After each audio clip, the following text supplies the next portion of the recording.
ஒரு நிமிஷம், யாரும் வீடியோவை ஸ்வைப் பண்றாதீங்க.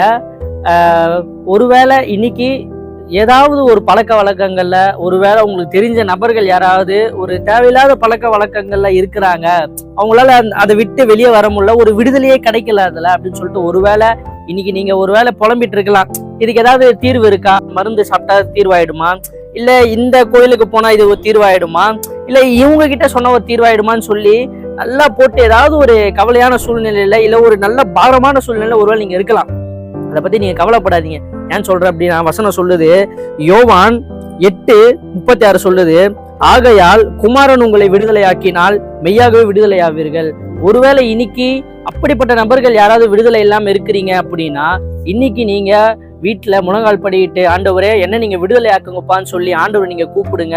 கண்டிப்பா ஆண்டவர் உங்க விடுதலை ஆக்கினார். கண்டிப்பா உங்களுக்கு மெய்யான விடுதலை, அதை பக்கம் நீங்க போக கூட மாட்டீங்க. பரிபூர்ணமான விடுதலையை ஆண்டவர் உங்களுக்கு கட்டளையிடுவாரு.